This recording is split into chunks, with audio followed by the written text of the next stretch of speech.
बर, नमस्कार. नमस्ते. आपले संपूर्ण नाव सांगा.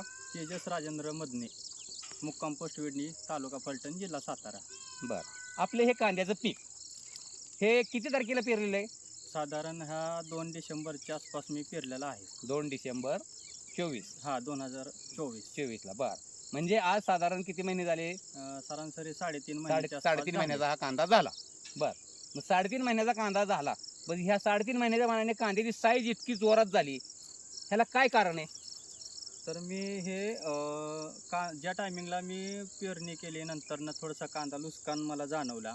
बर त्यानंतरनं मला त्याच्याकडे बघूसं वाटत नव्हतं त्या कांद्याकडे. बर पण नंतरनं हा यशवंतीचा मी डोस सोडला. हां एक 8 दिवसामध्ये मला खूप याचा रिझल्ट भारी भेटला. बर हां बर, ते पाण्यातून सोडून झालं. पाण्यातून सोडून हां, रिझल्ट चांगला बसला. रिझल्ट बर बरं, आता टेम्परेचर वाढल्यानंतर तुम्ही काय केलं? टेम्परेचर वाढल्यानंतर काय मी शेती वरदान शेती वरदान म्हणून हा त्याची product वरनं होता, फवारणी ह्याचा, घेतली. वरून फवारणी घेतली पंपाद्वारे. हां तर ह्याचा पण रिझल्ट एक नंबर भेटला. हां हिरवागार कांदा राहिला, काही अडचण नाही. आज कांद्याची साईज तुम्ही बघू शकता.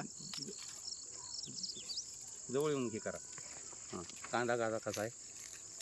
आणि इतर शेतकऱ्यांना पण ह्याचा हां, बरं, इतकर शेतकऱ्यांविषयी तुम्ही काय सांगताल? हा तुम्ही बिनधास्त प्रॉडक्ट वापरा. हां, आणि अजून कोणत्या पिकाला वापरले तुम्ही? मी अजून गवारीला, वाल घेवडा आहे माझा, बरं. त्याला वापरलाय. बरं, गवारीचं कसं वाटतंय? रिझल्ट एकदम भारी आहे. फुलकळी एकदम मस्त टिकून राहते, उत्पन्न भरघोस मिळतं याचं पण. बरं बरं, धन्यवाद.